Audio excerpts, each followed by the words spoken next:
La vidéo que vous êtes en train de voir, c'est vrai qu'elle date un peu. C'est une manifestation qui a eu lieu en décembre 2019 au Chili, et bon Dieu que c'est beau à voir et à entendre. Dites-moi, qu'est-ce qu'une oligarchie peut opposer à ça ? Eh bien rien du tout, parce qu'un peuple révolutionnaire ne peut tout simplement pas être arrêté. Bonjour. Bonjour. Bonjour. Donc, alors vous rêvez pas, c'est bien Parole de citoyen. Il n'y a pas la vidéo, puisqu'il parle de vidéo, il n'y a que le son, mais le son fait du bien à entendre. Alors qu'est-ce que tu en penses, Antonia, du Chili ? Alors, très contente, parce que le Chili a dit oui à une nouvelle constitution. Donc, près de 15 millions de Chiliens étaient appelés dimanche 25 octobre à se prononcer par référendum sur un changement de la constitution, hérité de la dictature d'Augusto Pinochet. Selon les premiers résultats, le vote en faveur d'un changement est largement en tête avec plus de 78% des voix. Les Chiliens ont voté dimanche, donc 25 octobre, à une très forte majorité en faveur d'une nouvelle constitution pour remplacer celle héritée de l'ère Pinochet. Alors, ère Pinochet, souvenez-vous, pour les plus anciens, en 70, est élu Allende, qui ne plaît pas du tout aux Américains. Et donc, ils vont essayer de renverser Allende, ils vont y arriver avec Pinochet. Et Kissinger disait à l'époque, Kissinger, qui était ministre des Affaires étrangères de Nixon, disait quand même « Je ne vois pas pourquoi il faudrait s'arrêter et regarder un pays devenir communiste à cause de l'irresponsabilité de son peuple ». C'était édifiant quand même comme truc. Et oui, alors ce dimanche, donc, ont été 14,7 millions d'électeurs et donc étaient appelés à répondre à deux questions, notamment « Souhaitez-vous une nouvelle constitution ?» Et la deuxième question, quel organe devrait rédiger la nouvelle constitution ? C'est dans des résultats portant sur la quasi-totalité des bureaux de vote, l'option d'une convention constituante uniquement formée par des citoyens l'emporte à 79% des voix contre 21% pour une convention mixte composée des citoyens et des parlementaires. C'est un signe de défiance envers la classe dirigeante. Pour les partisans des Apruebo, j'approuve, essentiellement dans l'opposition du centre de gauche, une nouvelle constitution lèvera un obstacle essentiel à des profondes réformes sociales dans un pays parmi les plus inégalitaire de l'Amérique latine. Alors, ce pays est très inégalitaire suite à une constitution qui avait été demandée par Pinochet. Et pour écrire cette constitution, c'est normal que le peuple se méfie parce qu'il avait nommé un aéropage de gens, c'est comme ça qu'on dit, qui était inspiré par l'école de Chicago. C'était donc un laboratoire extrêmement néolibéral. C'est la première fois qu'une constitution très ouverte au néolibéralisme s'ouvre dans le monde à ce moment-là, dans les années 73-74. Et cette constitution, ce sont des adeptes de Milton Friedman qui l'écrivent, et c'est ce qui amène une catastrophe pour le Chili, puisqu'on se retrouve assez vite avec énormément de chômeurs, 30% de chômeurs quand même. Et oui, et maintenant on se demande quel va être maintenant le processus. Alors, les représentants de cette convention constituante seront élus le 11 avril prochain, en même temps que les maires et les conseillers régionaux. Pour se porter candidat, ils devront ne pas avoir été élus dans une autre chambre, présenter un casier judiciaire vierge et être âgés de plus de 18 ans. La convention devra respecter une parité stricte entre hommes et femmes, et laisser la place à des représentants des populations indigènes qui représentent 15% de la population chilienne.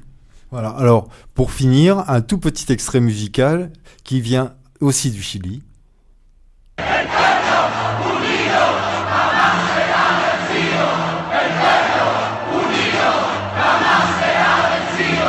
Bon, alors aujourd'hui, c'est la série des bonnes nouvelles, et en fait, c'est à ton envie, Vincent, puisque c'est ton anniversaire. Bon anniversaire, Merci. Vincent. Bon anniversaire.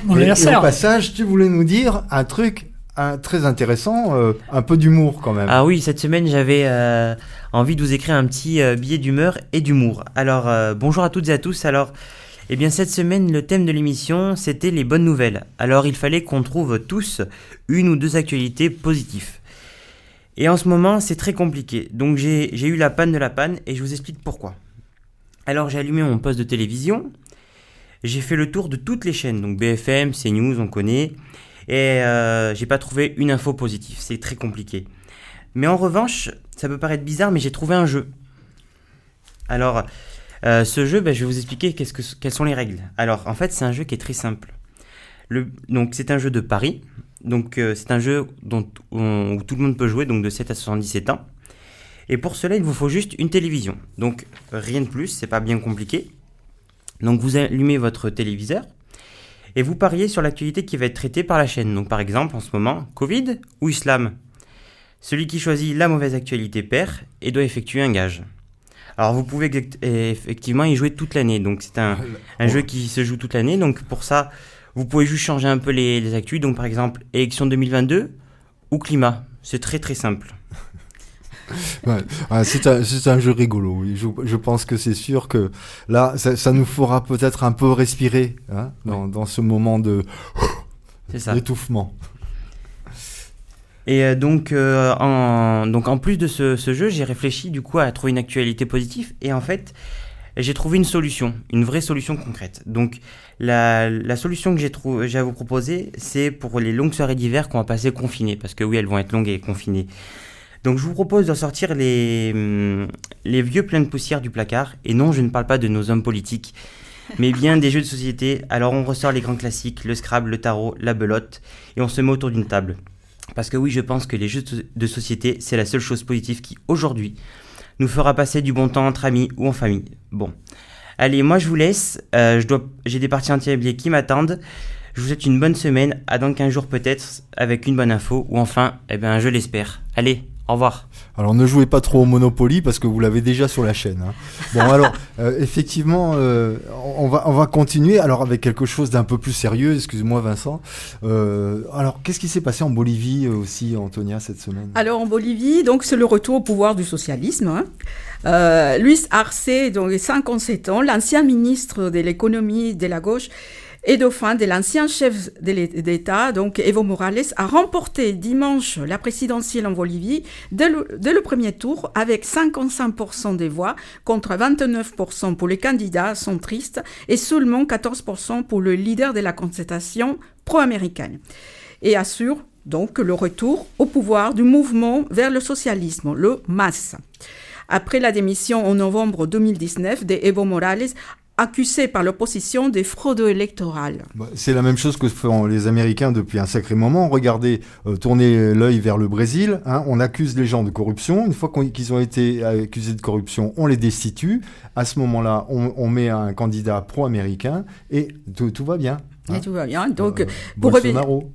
Et oui, donc, pour revenir à Arce, il note que le dauphin de l'ancien président de gauche, Evo Morales, la police et l'armée avaient exigé la démission de ces derniers il y a un an, provoquant sa fuite au Mexique. Le 12 novembre, Janine Áñez, une politicienne de l'opposition, s'est déclarée par elle-même présidente par intérim. Il est difficile de ne pas faire un parallèle avec Juan Guaidó au Venezuela. Donc l'Amérique, voilà, à chaque fois, a le même processus. Alors il faut bien voir que Morales était arrivé au pouvoir quand même parce que à un moment donné, en 2005, il y avait une demande de nationalisation des firmes hydrocarbures qui étaient toutes possédées par les Américains ou par les Brésiliens pour le gaz, etc. Ils nationalisent ces firmes et à ce moment-là, qu'est-ce qui se passe? C'est qu'avec les sous qu'il a dégagés, il a créé une sorte de sécurité sociale là en Bolivie, puisque les gens étaient aidés pour avoir une retraite, pour les soins, il y avait une aide à la scolarité. Donc tout un ensemble de choses qui vont dans le bon sens pour le peuple, quoi. Et oui, parce que si on revient sur le volet économique, il ne faut pas oublier que la Bolivie dispose des principales réserves de lithium mondiales, qui est un composant tout à fait indispensable dans la production des batteries, entre 25 et 30% des réserves mondiales de lithium, et qui sont d'ailleurs, pour le moment, assez peu exploitées. C'est-à-dire, les principaux producteurs de lithium sont l'Australie, la Chine et le Chili. Et la Bolivie est assez loin derrière, mais elle possède la principale réserve. Alors de 2006 à 2019, boom économique pour la Bolivie, le PIB passe de 9 milliards à 40 milliards, donc c'est pas quand même anodin. La pauvreté se réduit de 38% à 15%, voilà. Et Morales est accusé par l'Amérique de corruption. Hein. Et oui, donc l'ancien président a pourtant été poussé à l'exil, après un mouvement social accusant de fraude et de corruption. Voilà. Bon, alors... Autre sujet gratifiant pour nous en ce moment, cette semaine, on cherche les bonnes nouvelles, hein, mais on les trouve, hein, pas de problème. Alors Denis. Les bonnes nouvelles et locales. On va parler en Amérique du Sud, c'est du local. Donc la basilique de Saint-Pierre-le-Colombier, donc c'est suspendu pour un an pour une enquête sur l'impact sur la faune. La faune, c'est les crapauds jaunes, à ventre jaune. Et puis il y a le projet là, de la basilique, il y avait le truc sur le stockage des cars. C'était un problème pour stocker tous ces cars. Et donc la solution, c'était de le stocker à la centrale hydraulique de Montpezat, hydroélectrique de Montpezat. Mais finalement, c'est avéré que le stockage des cars, le parking du stockage des cars, c'était pas sur la centrale hydraulique. Et il n'appartenait pas à la centrale hydraulique, pas à EDF. Il appartenait à l'État. Donc, du coup, l'autorisation a été annulée. Alors, il y a eu un aller-retour grâce à la CGT qui a porté le PET à Paris, en fait. Voilà, oui, c'est monté jusqu'à Paris, la CGT a remué un peu. Ouais. Et finalement, donc, une solution pour le stockage des cars, c'est donc les caducs. Ouais. Et abandonné. Il aurait été malheureux qu'on ne puisse obtenir ce moratoire que pour des raisons de crapauds, quand même. Oui, mais il y a beaucoup d'autres choses. les crapauds ventre jaune, c'est une chose, mais c'est pas la seule, loin de là. Alors, deuxième bonne nouvelle à proximité, on peut gagner à des moments donnés contre l'obscurantisme d'État, quand même. Voilà. Hein, oui, qui était, là, c'est la préfète de... Eh bien oui, elle voulait interdire, enfin pas interdire, mais mettre des gros bâtons dans les roues au marché des villages qui se font sur les communes. Elle voulait que 100 exposants et que 100 chalands en même temps sur le lieu. Donc c'est compliqué pour faire que 100 chalands parce qu'il y a plusieurs entrées, donc ça paraissait pratiquement impossible. Donc la Confédération paysanne est montée au créneau et finalement elle a eu gain de cause parce que la préfète a retiré son arrêté qu'elle avait fait et ça retombe comme avant, donc il faut quand même les masques, ouais. Mais c'est pas limité, surtout que c'était un peu aberrant parce que le marché c'est en plein air, ouais. Et alors que les grandes surfaces c'est tout en espace confiné, tout le monde tripote les emballages. Et donc c'est pas... Ouais, on ne sait pas comment ça va faire là avec à nouveau le confinement, oui. Mais bon, en tout cas, ce qui a été montré, c'est qu'on pouvait gagner à un moment donné contre une mesure complètement disproportionnée. Oui, puis puis complètement stupide. Il y a une troisième bonne nouvelle à proximité, excuse-moi, j'accélère, parce qu'il y a des amendes qui ont déjanté à Nîmes, pour les gens de Nîmes, et en fait, ils étaient obligés de rembourser là. Oui, mais c'est des gens d'Aubenas qui étaient dans les grandes manifestations des Gilets jaunes. Ils s'est descendu à Nîmes, et puis au dernier moment, le préfet de Nîmes, Abad du Gard, avait arrêté et interdit la manifestation. Donc ils se sont retrouvés là-bas avec leurs gilets, donc ils ont été interpellés par la police qui leur a demandé d'enlever leurs gilets et de rentrer chez eux. Avant de rentrer chez eux, ils ont voulu manger un morceau dans un coin tranquille sur un parapet, et finalement ils ont pris une amende parce qu'ils étaient encore là.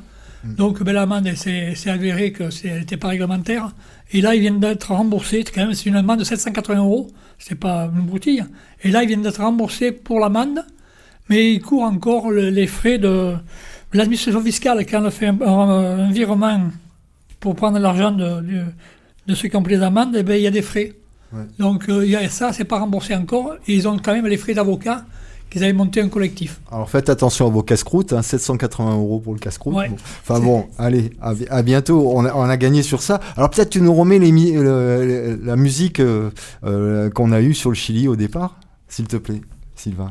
Au revoir. Au revoir. Au revoir.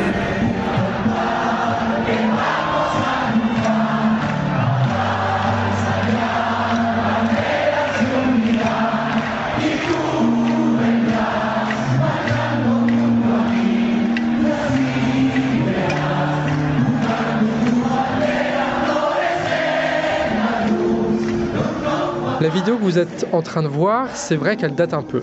C'est une manifestation qui a eu lieu en décembre 2019 au Chili, et bon Dieu que c'est beau à voir et à entendre. Dites-moi, qu'est-ce qu'une oligarchie peut opposer à ça? Eh bien rien du tout, parce qu'un peuple révolutionnaire ne peut tout simplement pas être arrêté.